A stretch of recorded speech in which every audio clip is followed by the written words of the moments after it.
So let's have a look at the quick historical background of Renaissance, which roughly spans from 1500 to 1660. Uh, so there were Reformation going on. I told you about the Reformation. It begins with Martin Luther. It went to the other parts of the European countries, such as Spain, then Switzerland, Geneva, and finally to the English land. Okay. This is about the Renaissance meaning and origin. Renaissance signifies rebirth, rebirth in the field of art, literature, exploration. Lots of exploration was also going on. And Renaissance actually begins in Italy, then it comes to the English soil. Because what happened is that the fall of Constantinople finally marked the end of the Roman Empire in 1453. Now, the Roman Empire, who have the manuscripts of the ancient Greek text as well as Roman text, those people to escape this execution because of the fall of the Constantinople, they started to flee the situation. Okay, they started to, the Greek scholars flee to Italy, and that's how they bring the manuscript to Italy, and that's how the Renaissance began in Italy. Consequently, the Italian cities become center of Greek study and culture. Thus, Renaissance first began in Italy, from where it is spread to the other parts of Europe. Later, people started to translate it into other languages, and that's how it reached to England during the 16th century almost. Then there was this Renaissance humanism ideology that from a God centered world, the scenario started to change into a kind of man centered world. This is what we say as Renaissance humanism. The term Renaissance humanism is applied to refer to the intellectual development which originated in the Italy in the 14th century and continued till the culmination of the 15th.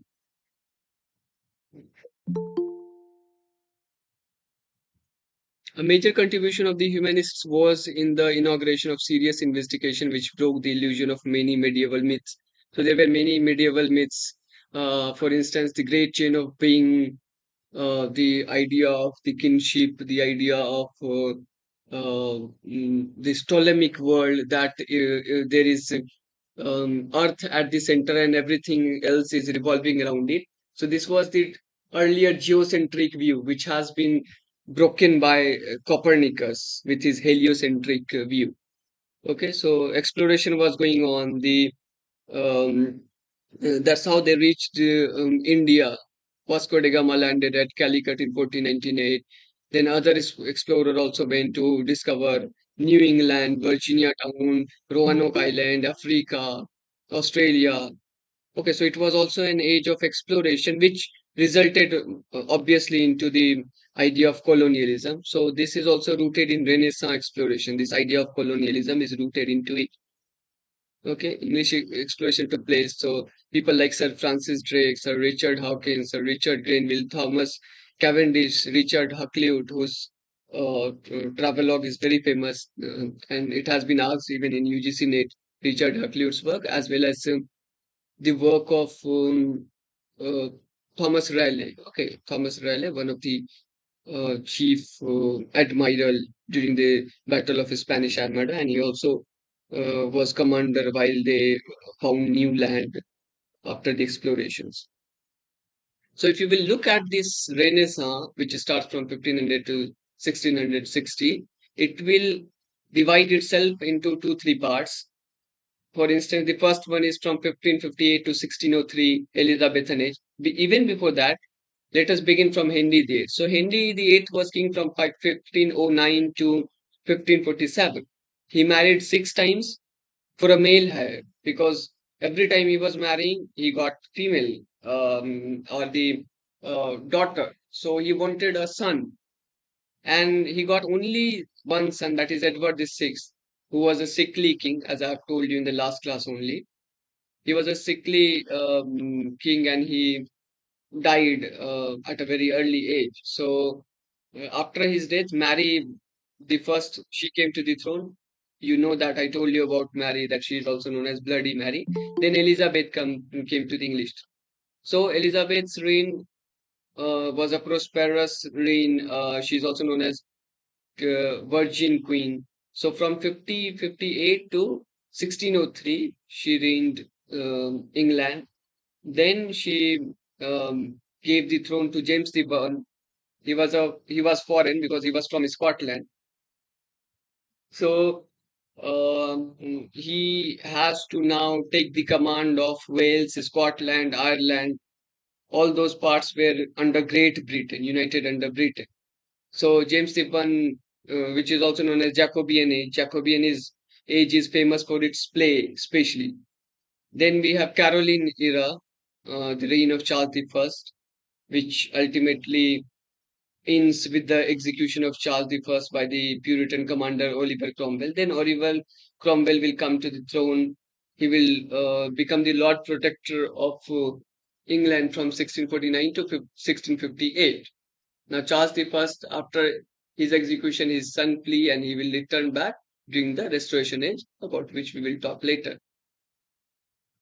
So, this is the roughly the time span or the history of Renaissance. Okay.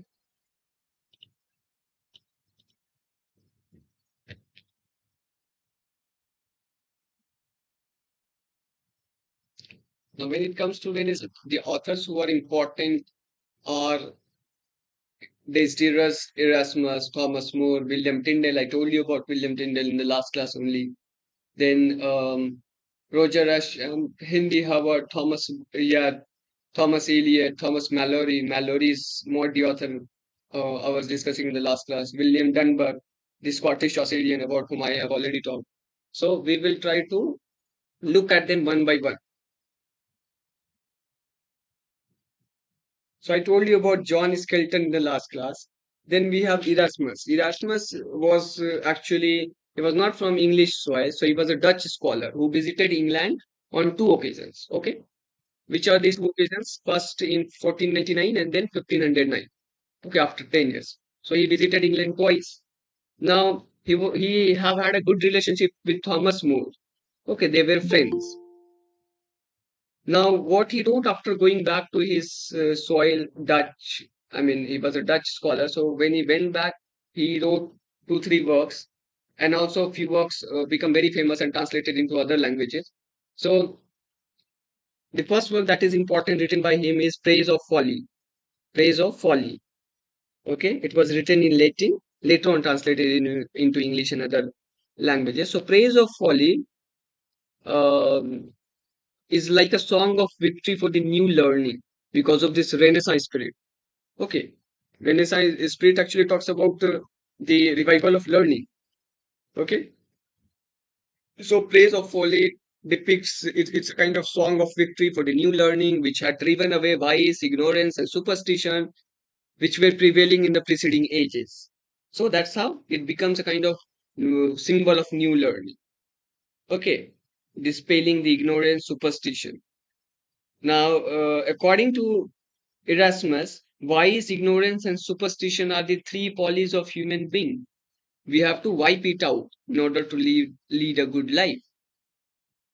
Okay. In this praise of folly, there is this very famous phrase, no man is wise. Okay, no man is wise. This is a phrase used in this book, Praise of Folly, 1511. Okay. Then he wrote one work on free will, 1524. Free will.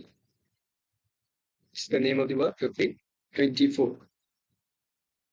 All of his works are written in Latin, only translated later, but it was written in Latin. Then he wrote one book with the Latin title only.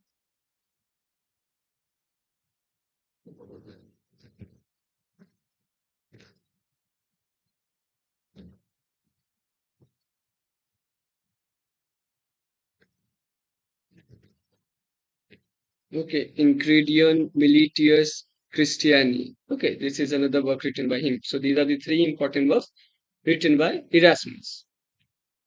So Erasmus, sometimes considered to be the prince of humanist. Okay, the crowning glory of Christian humanism. Okay, so do remember these phrases are used for him, prince of humanism or humanist. This is a phrase used for Erasmus. After that, we have Thomas More. Now, Thomas More, we all know that he's famous for his single work, Utopia. very famous for this particular work, Thomas More's Utopia. But even before that, he wrote Life of John Pecos, Earl of Mirandula. I'm pretty sure you are familiar with this name, this title, Life of John Pecos, Earl of Mirandula. I'll show you here. Yeah, this is the World Literature in your first book. So he was an English writer, the author or compiler of Le Morte d'Author, for which he is very famous. At the same time, no, sorry, I'm talking about Thomas More, not Thomas Merrill. Wait a minute.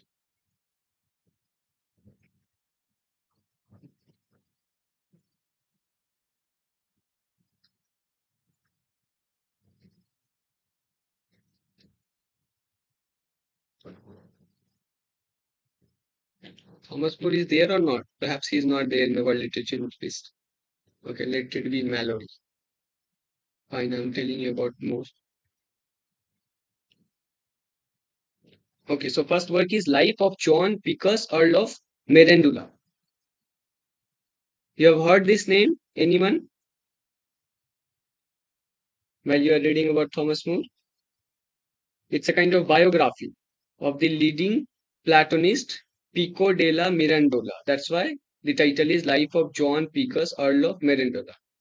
So it's a biography of leading Platonist Pico della Mirandola. Then the next work is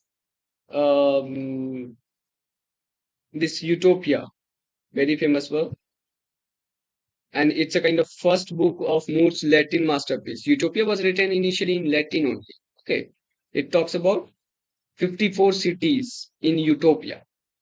Okay, now you will find that who is the protagonist, Raphael Hitlode. Okay, I'm talking about Utopia. These are the important points related to Utopia. Do remember, 54 cities are there in Utopia.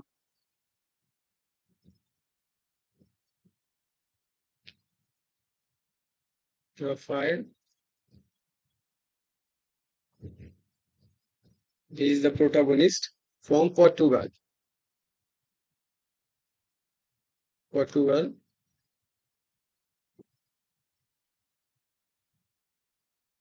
Now, this work was published under the supervision of Erasmus.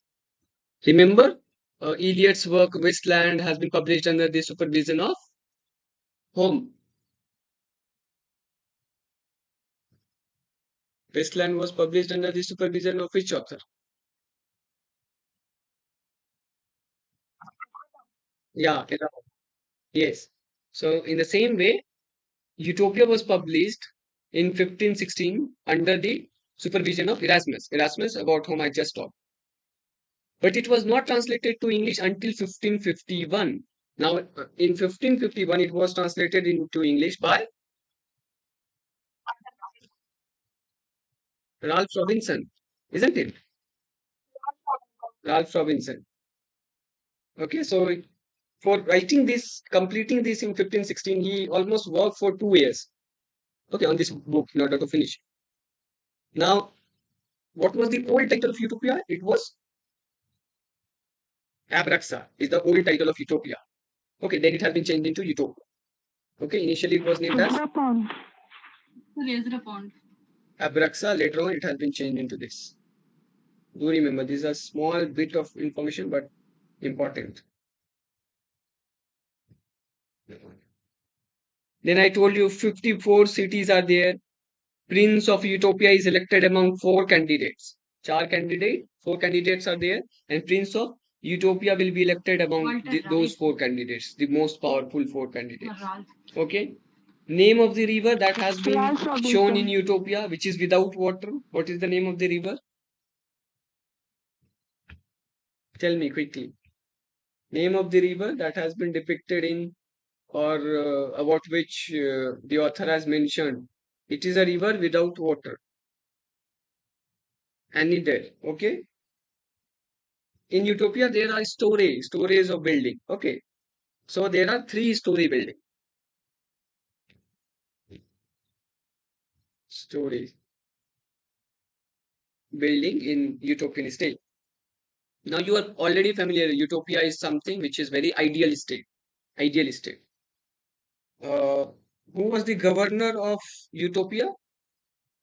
Tell me, who was the governor of this utopian state?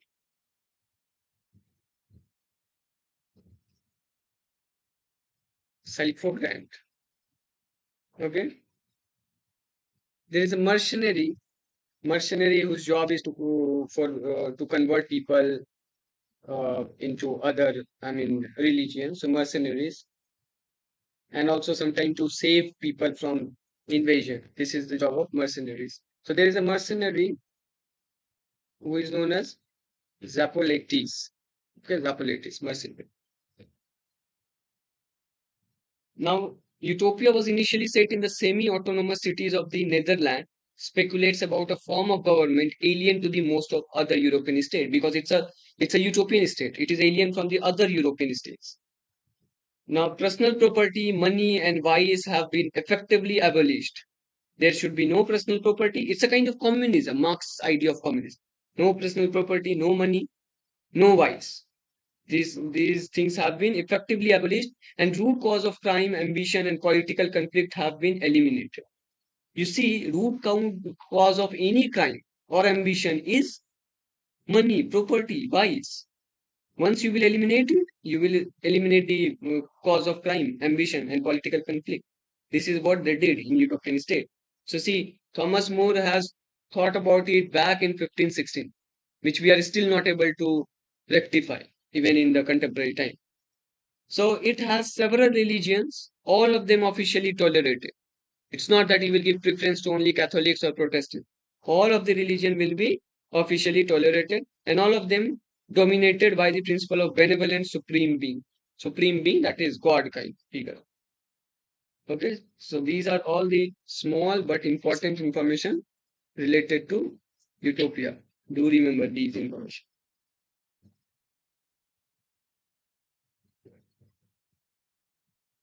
So utopia is a kind of an island surrounded by water. If you will look at the cover page of this book. Then the last work written by Thomas More is History of King Richard III, which remained unfinished. Okay, Thomas More was later, like um, yeah, Thomas Becket. Thomas More was also killed. Okay, because he was in a kind of he he was having a kind of bad time or heated argument with the king itself. So he has been decapitated to death. Who is another character who has been decapitated to death in one of the play? Can you tell me the name? There is a king who has been decapitated to death in that play. Do you remember? It's a very famous play. You all must have heard and read that play because it is there in the syllabus of all the universities. Edward II. Okay, so the King Edward II has been decapitated to death. In the same way, Thomas More has been decapitated to death. Okay, so three works I have talked about: Life of John Picus, Earl of Mirandula, then Utopia, then History of King Richard III, which remained unfinished. Okay, this is all about Thomas More. Now, about Thomas Mallory, I told you that he is famous for this work. Yeah, Morty author, he did the compilation of that. So, Morty author was printed and published in July 1485 by Caxton. Okay, William Caxton. About, I mean, in his name, actually, Caxton Press has been established. So, Maud the author was printed and published in July 1485 by Caxton in 21 books. The book has celebrated the faded idea of feudalism. It celebrates the faded idea of feudalism. Mallory traces the Arthurian story from the king's begetting, birth, education, and assumption of power. How he's trying to encapsulate the phase of Arthur, King Arthur, from childhood to becoming a king. Okay, to becoming the legend Arthur, King Arthur. So king's begetting, birth, education, and assumption to power to his and his court's tragic decay. He will trace everything in what the author. What? And he made a kind of comparison between Arthur and Henry V in order to take the advantage. I mean, At that time, everyone used to take advantage or take the favor of kings and queens. That's why he compared Arthur with Henry V. There is this very famous line from Maud, the author. Do remember, the old order changeth, yielding place to new. All old order actually changes to give place to the new one, isn't it? Old tradition changes in order to give place to the new one. So old order changeth, yielding place to new. Yielding place to new.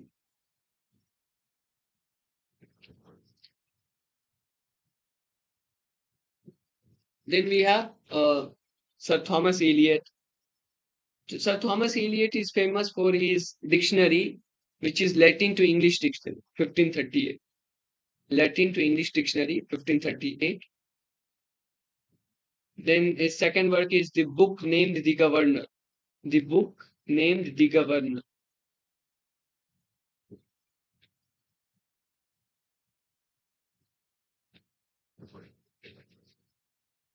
The book named The Governor. Third work is of knowledge which maketh a wise man. Of knowledge which maketh a wise man. I'm talking about Thomas Eliot. First work is Latin to English dictionary. He is famous for that. Then the book named The Governor. Then of knowledge which maketh a wise man. 1533.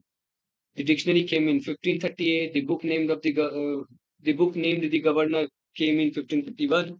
Then of knowledge which maketh a wise man came in 1533. Next author is Roger Ascham. Question has been asked from Ascham many times, especially from his Toxophilus. Okay, Toxophilus is a work written by Roger Ascham. Toxophilus, yeah, Sir Thomas Eliot. I was talking about Sir Thomas Eliot, the nine number. Yeah, Thomas Eliot. Then we are talking about Roger Ascham right now. He's famous for this work from where the question has been asked in UGC NET. Toxophilus, 1545.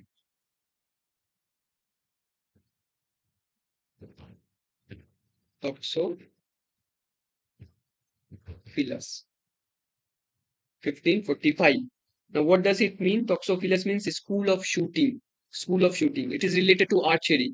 This work is related to archery. Toxophilus is his dialogue, Roger Ascham's dialogue, on the pleasure of archery to the gentlemen of England. Now, a question has been asked in UGC NET like this that which author talks about the archery in which book? Something like that. So, Toxophilus, written by Roger Ascham. His dialogue on the pleasure of archery to the gentlemen of England. He half apologized for and half defended his use of English language. In this work, he apologized for using English language because that time Latin was very famous. At the same time, he is defending while he is using English language. Okay? So, Toxophilus, 1545. Do remember. Next work written by Roger Ascham is The Schoolmaster. The Schoolmaster. Schoolmaster. Written in 1563 and published posthumously in 1570. Schoolmaster, written in 1563, published posthumously in 1570. Now, why this work, Schoolmaster, is important? Because he Sir, the portrayed the one you women talked character in about this book. before just now, who was Okay, it, sir? he has emphasized on Latin and Greek language, but he also gave preference to English language. He admires Italian culture and Thank you, sir. language, but what is about the corruption of Roman religion and Venetian morals? Okay, because this was the phase when people started to openly talk about the corruption in the church. So he admires Italian culture and language, but worries about the corruption of Roman religion and Venetian morals.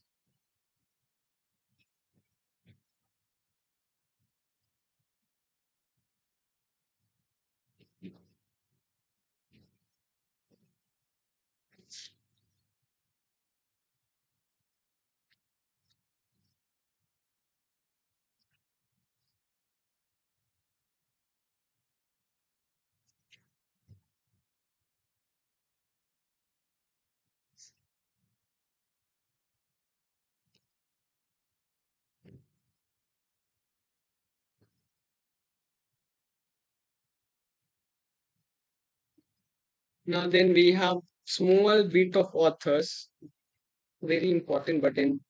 You never know what they will ask you. That's why I'm giving you this much of information. For instance,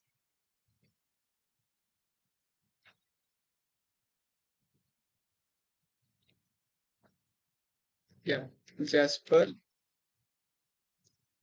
Haywood. We all know about the Thomas Haywood, but he is Jasper Haywood, 1535 to 98. Now, Jasper Haywood is the younger son of John Haywood. John Haywood, the playwright. Okay, John Haywood. Is the Jasper Haywood is the younger son of John Haywood. And why he is famous? He is famous for his translation of Senecan tragedies such as Troas, Hystus, Hercules, Furens. Okay, he translated Senecan tragedy written by Seneca, the Roman playwright Seneca. Troas,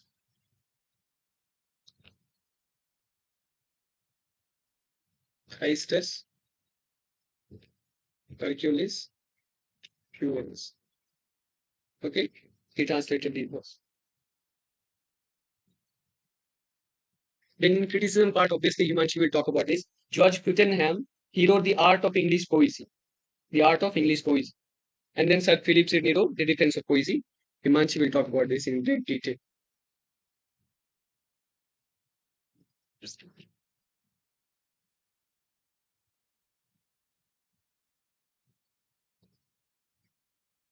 Now, one work of Sir Thomas Walter Raleigh is important. The explorer Walter Raleigh was very close associate with Elizabeth. So he wrote this work, The Ocean to Cynthia, which is a poem written for Queen Elizabeth, and it is one of his best known shorter poems. Now, The Ocean to Cynthia is the reply to Marlowe's passionate shepherd. Okay, Ocean to Cynthia, written by Walter Raleigh.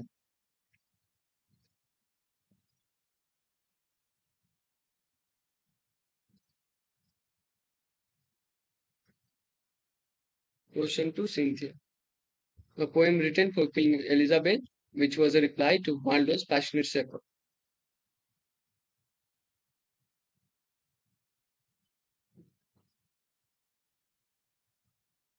Richard Hakluyt's single work is very famous, Principal Navigations, Voyages and Discoveries of the English Nation. Okay, this is written by Richard Hakluyt.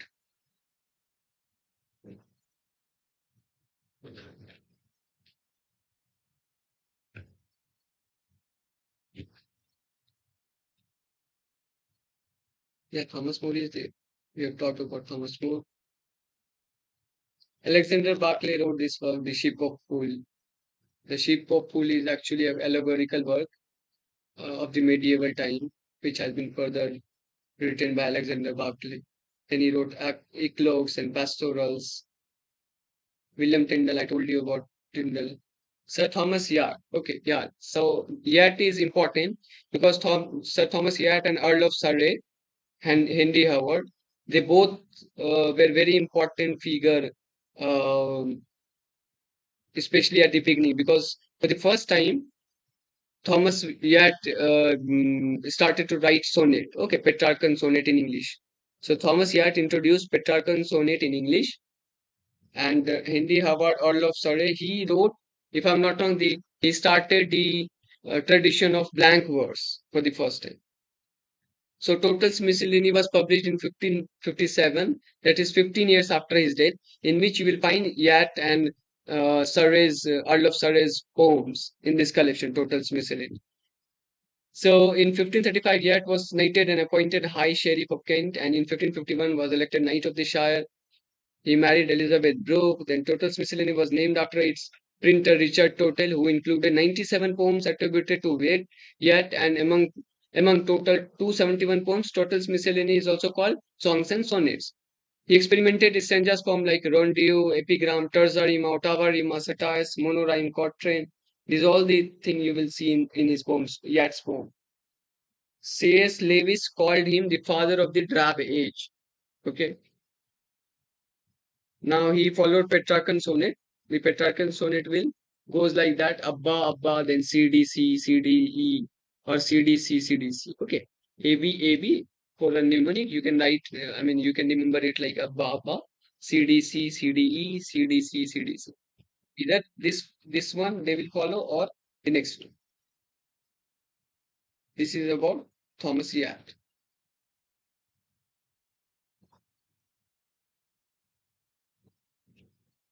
Then Earl of Surrey, like I've told you that he is another important figure. Earl of Surrey, Henry Howard, Henry Howard. So Surrey, yeah, I was talking about this. This is important information. Surrey was the first English poet to publish in blank verse in his translation of the second and fourth book of Virgil's Aeneid. Okay, he's famous for that. While Yat was the first to introduce sonnet form into English, Surrey was the first poet to introduce the blank verse into English.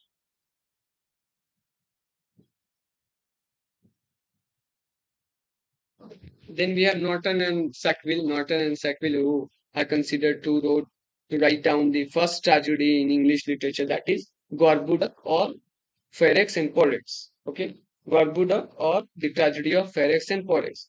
Now, it was first performed in 1562 in front of Queen Elizabeth. Okay, first performed in 1562. Thomas Norton and Thomas Sackville both are the authors of this work. Now, Thomas Norton wrote the first three acts, and Thomas Sackville wrote the last two acts. Okay, out of the five acts, Thomas Norton uh, wrote the first three acts, and Thomas Sackville wrote the last two. Do you remember this?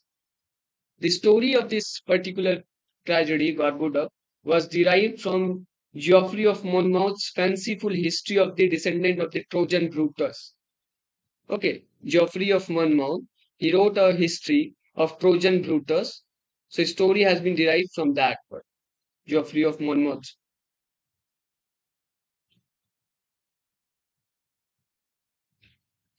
Roger Ascham, I told you about his book, Toxophilus and his schoolmaster. You can always refer to this PDF for that.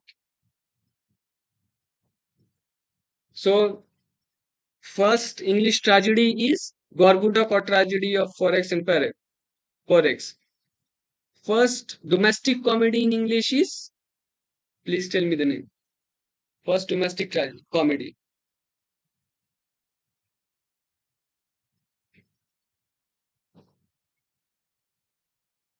This is easy. Please tell me the name.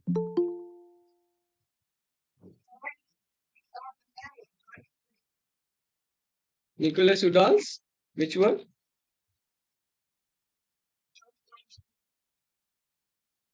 That is first English comedy. I'm saying first domestic comedy. Okay, that is also true that first English comedy is Nicholas Udall's Ralph Roister Toister.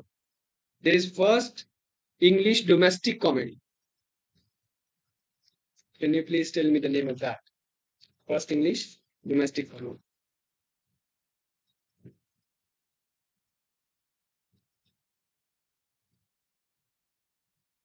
It is Gammer Gurton's Needle. Gammer Gurton's Needle. This is the first domestic comedy written in English. Gammer's Gurton's Needle, written by William Stevenson, 1566. Ralph Roister is the first comedy written by Nicholas Udall, acted sometime around 1556. But Gammer's Gurton's Needle is the first domestic comedy written in 1566, means performed in 1566 by William Stevenson. Okay, these are important information.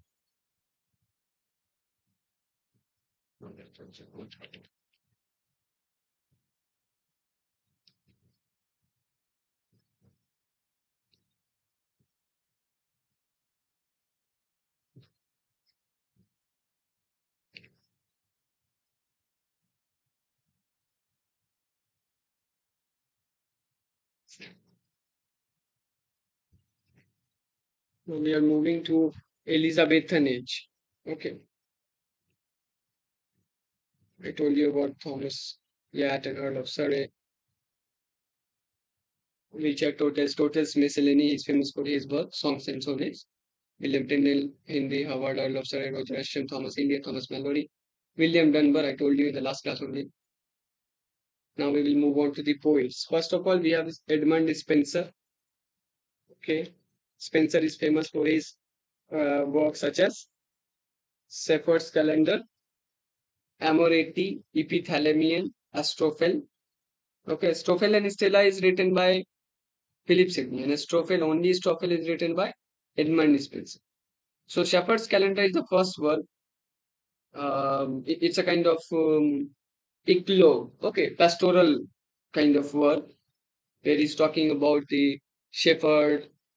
When we talk about shepherd and green meadow, field, these are the things associated with eclogue, or you can say pastoral romance. So it's a kind of Comedy pastoral because of poem. the The first one, Shepherd's restoration. Calendar, is a pastoral poem. Where Ralph is Oyster Duster. Spencer?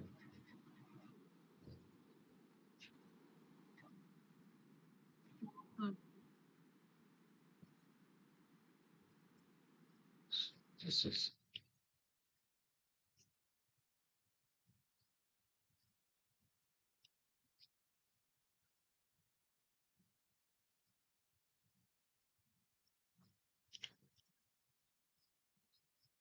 Edmund Spencer. So Shepherd's Calendar is the first work written by him.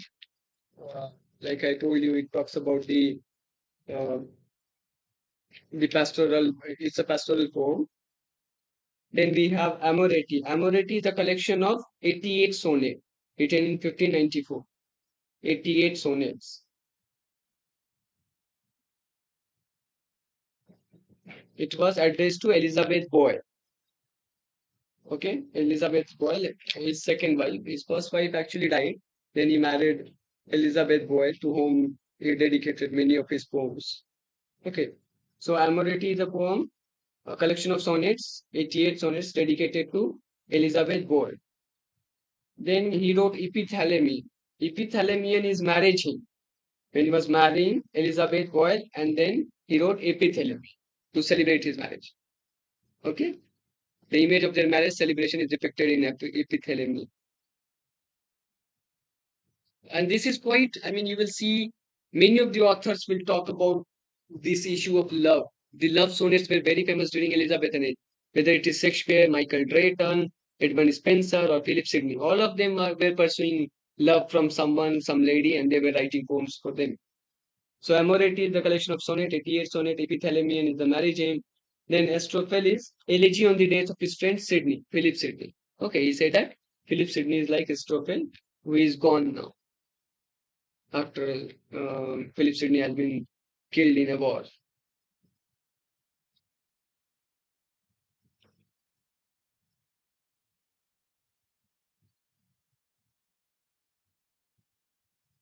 Now, apart from this work, Spencer is famous for his work Fairy Queen. We all know that he is famous for this work, Fairy Queen.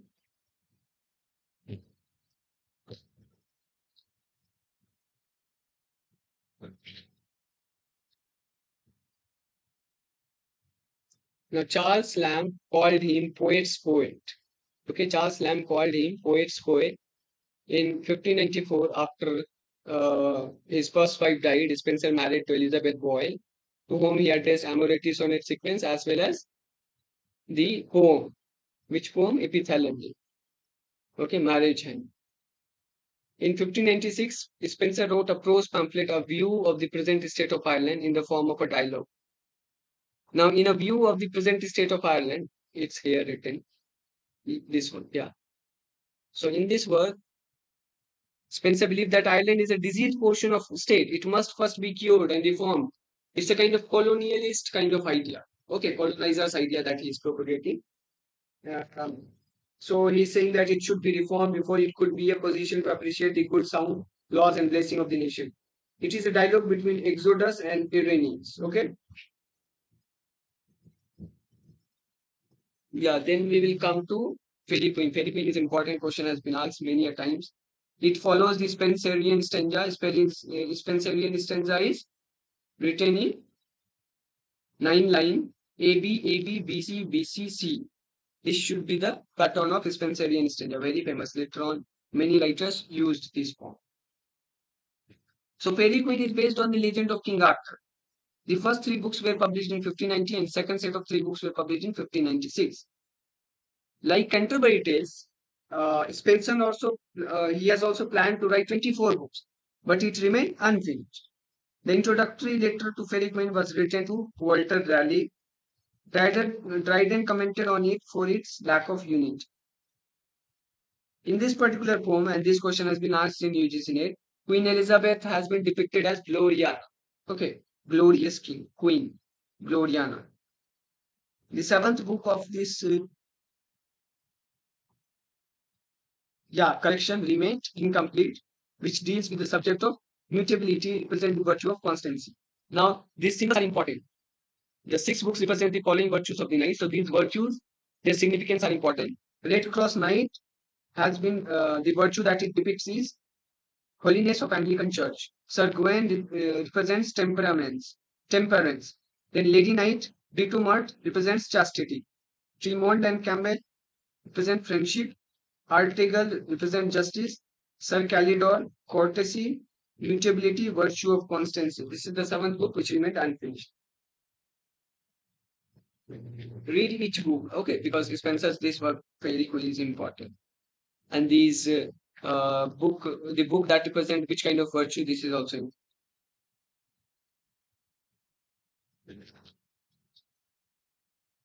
Then we have Shepherd's Calendar. It was Spencer's first major poetic work published in 1579 by Hugh Singleton. So do remember the name of the publisher.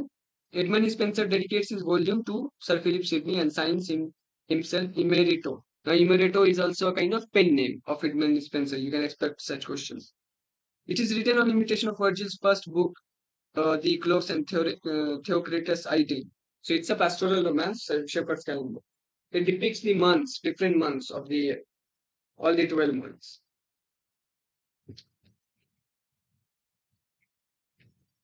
Amority is the sonnet sequence. It was published by William Ponsonby. Collection of 89 sonnets. Sometimes it is written as 88 sonnets. So that depends upon the book. And the history book will refer to these two numbers every now and then.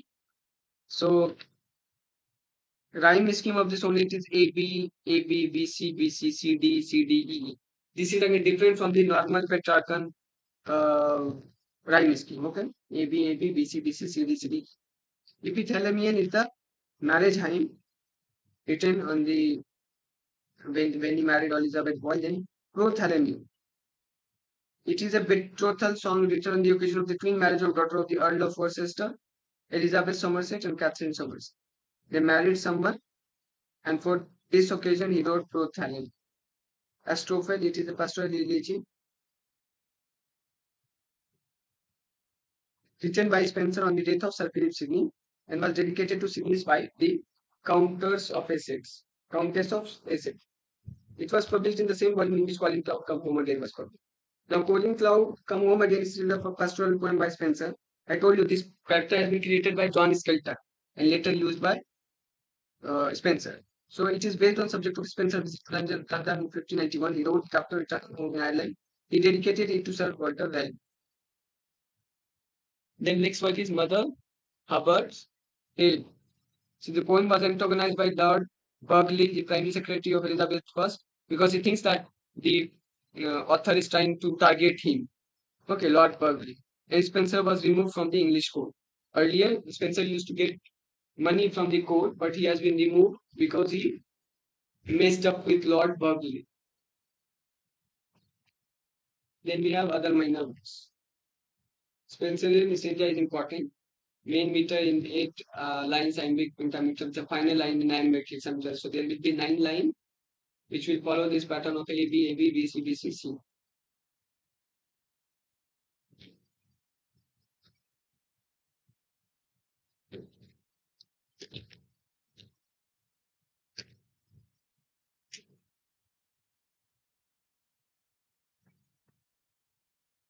Then we will come to the works of Marlowe. Okay, Christopher Marlowe.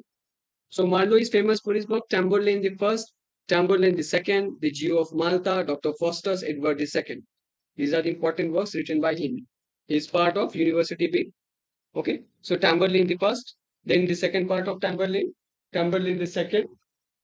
Then the Jew of Malta, Dr. Faustus, Edward II. I'm pretty sure you are familiar with this play. Do read the summaries, okay? Especially the Dr. Faustus and Edward II. These are the plays which are there in almost all the syllabus. You have to read these plays. Dr. Faustus, Edward II. So this is the chronological order. Tamburlaine the first, 1587. Tamburlaine the second, 1588. The Jew of Malta, 1589. Dr. Faustus, 1592. Then Edward II, 1591. It should be placed before Dr. Faustus. Now what I did is that for Elizabethan dramatist as well as Restoration comedy, I have made the list like Christopher Marlowe, then Thomas Keat, then Ben Jonson, then Beaumont and Fletcher, John Webster, Thomas Heywood, Thomas Middleton, Thomas Dacre, Francis Bacon. Okay, I've made like this the playwright, the name of the, especially the playwrights, and then I wrote the name of their play only chronological in order to remember. Because you will see every time they are asking at least one play from the minor authors. When they will talk about major author, they will go in depth. They will not say that who wrote Edward II. No, they won't ask this. They will ask who wrote A Woman Killed with Kindness, who wrote The White Lady, who wrote The Fair Maid of the West, who wrote Women Beware Women, who wrote A Game at Chess, like this. So from minor authors, Elizabethan author, they will ask you one name, either to match or direct kind of question. So make a list. Name of the author, list of their plays. Name of the author, list of their plays. That is how you can remember, because it's not possible to read all these plays. There are so many plethora of plays written during the Elizabethan age. So just write down the name of the author and name of play. Same thing you will do for restoration comedy. You will find so many comedies written. They won't ask you about all the characters. They will ask you the minor playwright and their work to match the following. About the major, you already know the play, you have read the play either in your bachelor's or master's. From there, you can tackle the in depth questions. Okay. So, Christopher Marlowe's works are Tamburlaine the First, Tamburlaine the Second, The Geo of Malta, Dr. Faustus, Edward the Second. Then we have Thomas Kane. Thomas Kane is famous for his work, The Spanish Tragedy, and then Cornelia. Spanish Tragedy, Cornelia. Write it in that way. Okay. I told you Christopher Marlowe, then uh, Thomas Kane, Spanish Tragedy, Cornelia. These are the two works. Both of them are revenge tragedy. Then George Pale. George Pale is also a university wit. Thomas Cade is also a university wit. George Pale wrote this book, The Old Wives' Tale, The Arrangement of Paris. The Old Wives' Tale, The Arrangement of Paris. These are the two works written by George Pale.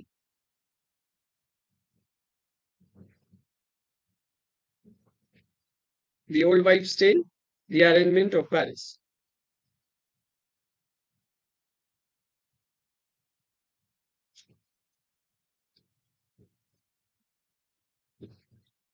Then we have Ben Jonson.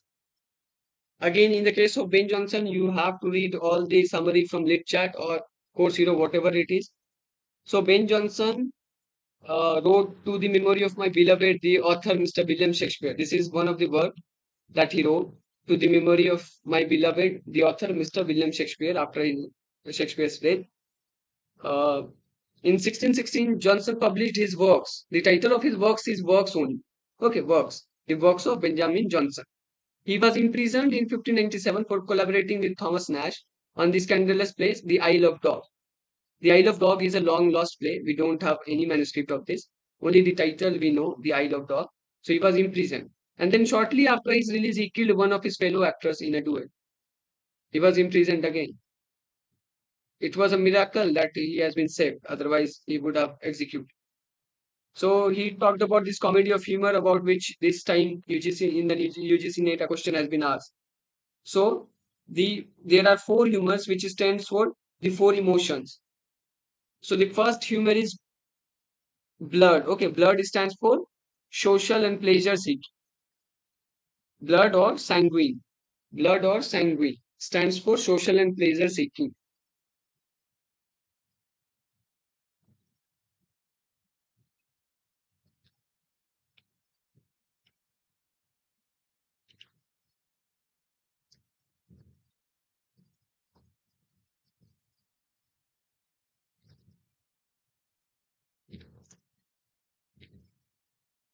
Then we have phlegm. Phlegm stands for relaxed and quiet. Then we have collade or yellow bite. Collade or yellow bite stands for ambitious.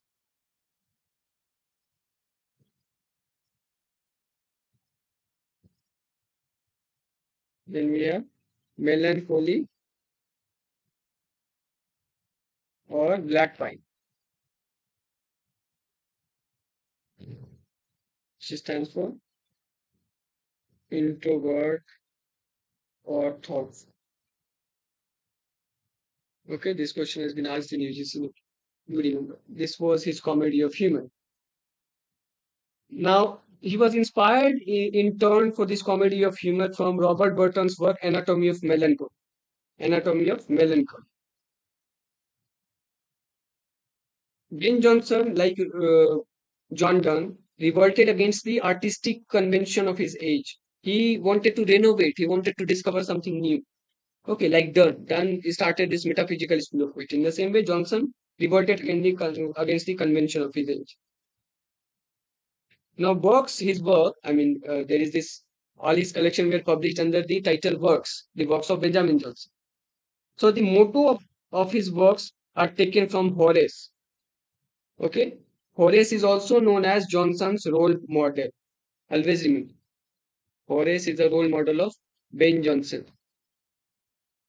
Okay, now Johnson once said, I do not work so that the crowd may admire me. I am contented with few readers only. It's not that I'm working for all the crowd. I'm happy with a few readers only. This is what Ben Jonson once said. Now we will come to his plays. Okay. So we have Every Man in His Humor, 1598. Every Man Out of His Humor, 1599. All the characters are important. Every Man in His Humor, Every Man Out of His Humor, Ridiculous Humor of the City. Okay, these are his early comedies. Then Cynthia's Rebel in 1600. Cynthia's Rebel. Then Protester, 1601. Protester, 1601. These are also part of early comedies. Then comes the one of his few of his middle comedies which are very important. Volpone, The Alchemist, and Silent Women. Volpone 1605, The Alchemist 1609, Silent Women 1610. Volpone, The Alchemist, Silent Women. Volpone and Alchemist are important. You need to know about the characters of these two plays. Then comes his tragedy in between. Sejanus, his fall, Catiline, his conspiracy. One tragedy is Sejanus, his falls, another is Catiline, his conspiracy. Sejanus, his fall, Catiline, his conspiracy.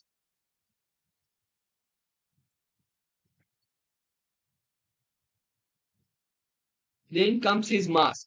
He wrote Mask also, the Mask of Blackness, the Mask of Beauty, the Mask of Queen. All these are his masks. The Mask of Beauty, the Mask of Blackness, the Mask of Queen.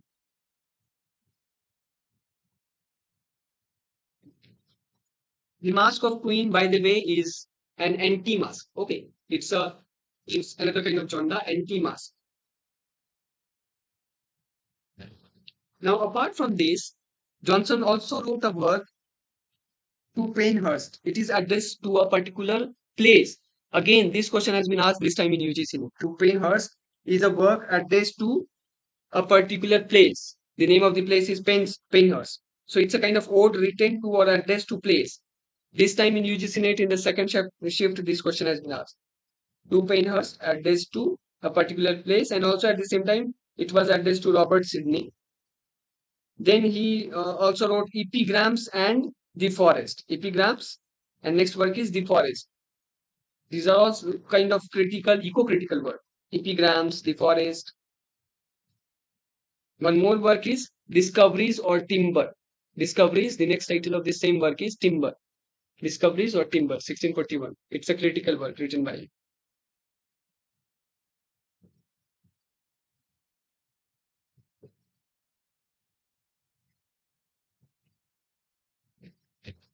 Now, Volpone is important because it has this theme of greediness. Okay, greed will destroy a person. This is the main theme of Volpone. All the characters stands for a particular animal. This is important. Question has been asked in UGC name. Volpone stands for the fox. Mosca stands for the fly. Mosca is the servant. Okay, he stands for fly. Voltor is the lawyer. He stands for vulture. Corbaccio is son of Bonario. He stands for crow. And Corvino is wife, uh, that is Celia, wife of Corbaccio. Yeah, Corvino. Then we have Corbaccio. Corbaccio is the crow. Corvino is the raven. Mosca is the fly. So do remember, Volpone is the fox. Mosca is the fly, who is also a servant. Voltor is the vulture, that is lawyer. Corbaccio is crow, and Corbaccio's son is Bonario. Corvino is the raven. Corvino's wife is Celia.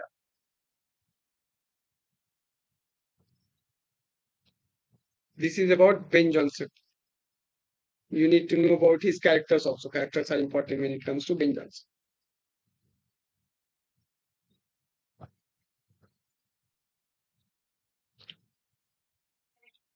Yeah,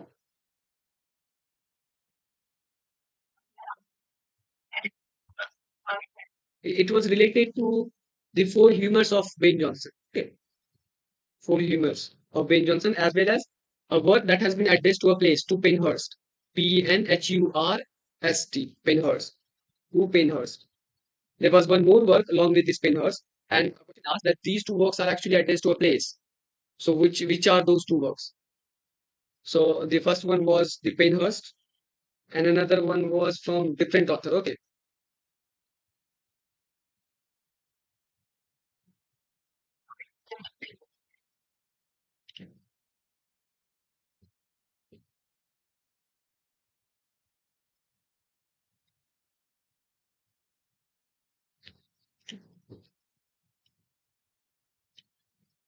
Then we have another playwright is Beaumont and Fletcher. Beaumont and Fletcher, Francis Beaumont and John Fletcher. They wrote almost 52 plays in collaboration. 52 plays in collaboration.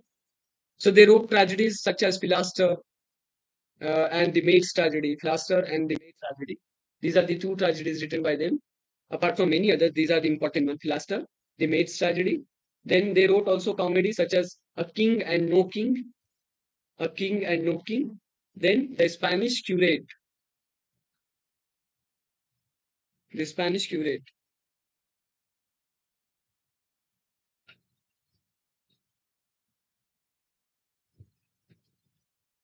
So whenever you will see the names of Beaumont and Fletcher, they will come in combination. Although they wrote some which are their own individual, but still most of them not. We see them as working together. So if they wrote Plaster, the Base Tragedy.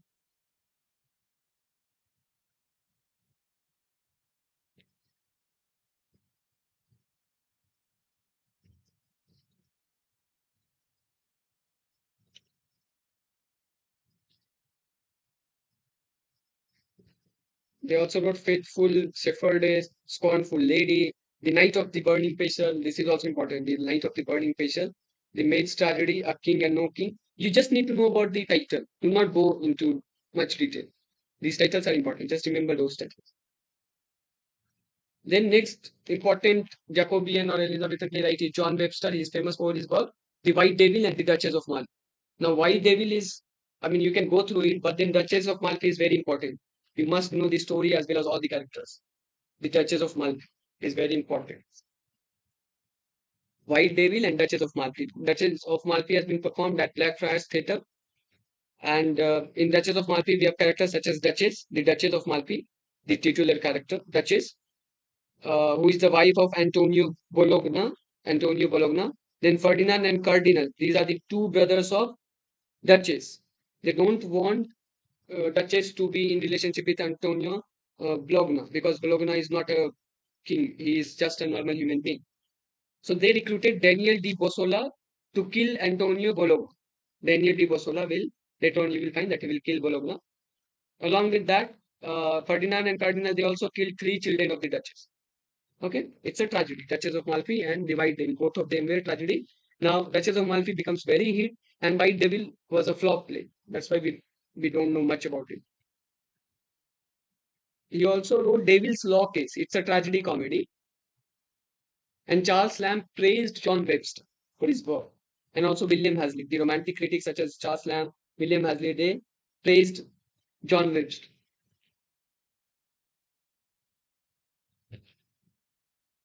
After John Webster, we have Thomas Heywood. Thomas Heywood, famous for Women Killed with Kindness, The Fair Maid of the West. These are the two plays for which Thomas Heywood is famous.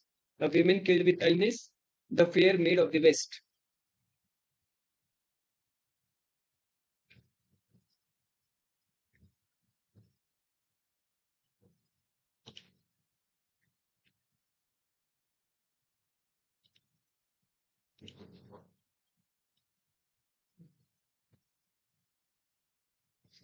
Then we have Thomas Middleton. Thomas Heywood wrote A Woman Killed with Kindness, The Fair Maid of the West. I don't know how many times they have asked A Woman Killed with Kindness. Who wrote this? Okay, many times they have asked. Then Thomas Middleton. He wrote The Changeling. The first play is The Changeling. The second play is Women Beware Women. This question has been asked several times. Women Beware Women. The title. So The Changeling is the first play. Women Beware Women is the second play. The Spanish Gypsy is the third play. The Spanish Gypsy. Then A Fair Quarrel. Yeah, chronology of these plays. Uh, but then they do ask to match also, match the following. Even when it comes to chronology, if you look at the playwright, okay, in order, I mean, if you will write the playwrights in chronological order, you will obviously get the idea at least that this playwright came before him. So obviously he will be writing something before, like that. Otherwise, there are so many works, you will get confused. So Women Beware Women. First one is The Changeling, then Women Beware Women, then The Spanish Gypsy, then A Fair Quarrel, and last one is the comedy written by him. All of these are revenge tragedy. Last one is the comedy, A Game at Chess. Remember A Game at Chess? Where it has been referred, in which poem? Modern poem.